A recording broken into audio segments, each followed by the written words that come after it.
I'm so thankful for my job as a firearms instructor. It's such a blessing to earn a living doing something you love, and there's something very fulfilling about seeing your students grow in their firearms proficiency.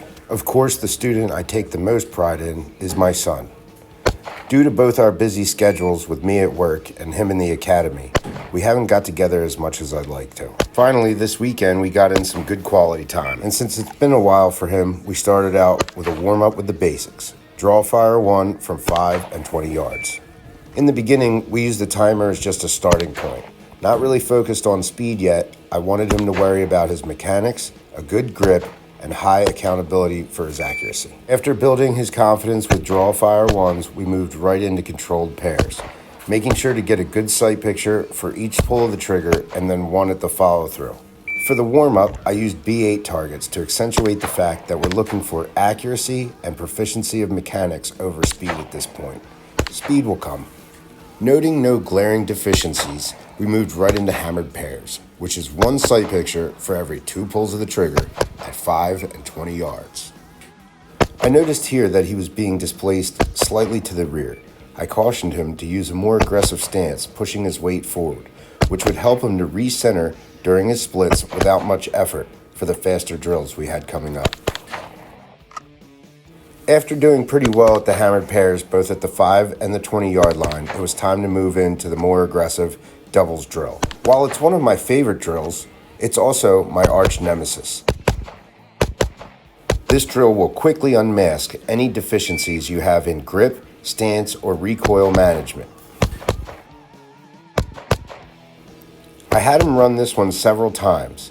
Each time he was to do 4 sets of 2 with slight pauses in between, assessing his stance and his grip and his recoil management, making sure that the sights fall where they need to be.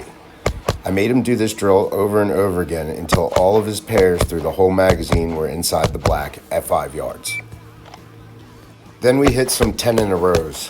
You can see here with a little coaching and encouragement, Colin's stance has opened up and become more aggressive, allowing him to return to center with less effort under recoil and making him more successful at these faster splits during these more demanding drills. After 100 rounds or so, his target looked pretty good, so it was time to let the games begin. First up would be 20 Alpha, 5 yards at 5, 10, 15, 20 yards for time.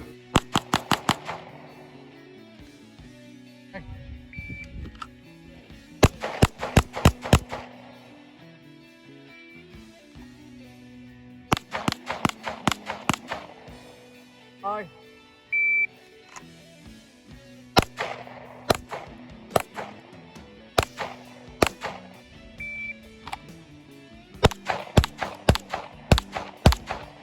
Vai.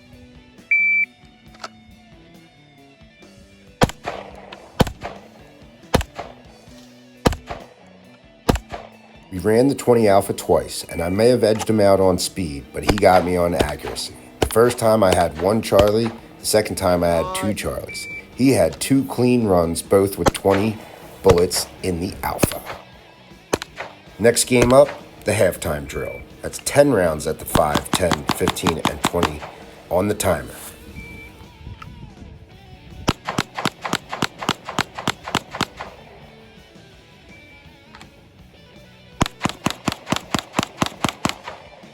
In this hyper-demanding drill, you're once again asked to put all your rounds in A zone. But this time, at the 5 yard, you only have 2.5 seconds. At the 10 yard, you have 5 seconds. At the 15, you have 7.5 seconds. And at the 20, you have 10.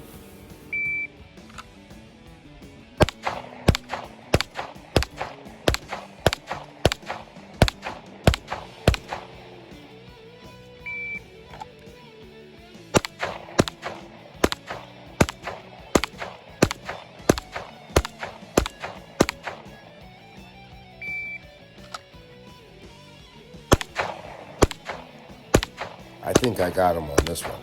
Next we did El Prez, which is 2 rounds per target, reload, and 2 rounds per target again.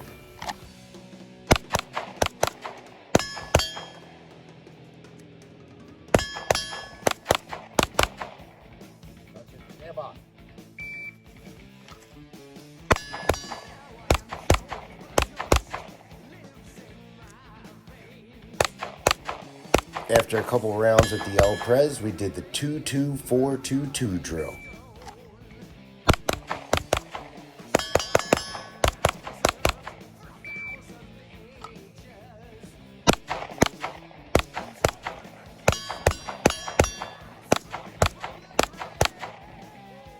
We were really starting to burn through ammo, so we slowed it down a little bit and practiced our shooting while on the move. To keep it interesting and to keep ourselves accountable, we did steal, left target, steal, right target, steal, so we could see that we were hitting within reasonable accuracy and also keep our speed up a little bit with our transitions. With just a few rounds of 9mm left in the inventory, we decided to have some fun and do some Old West style quick draws. And that was our day. What a great day it was.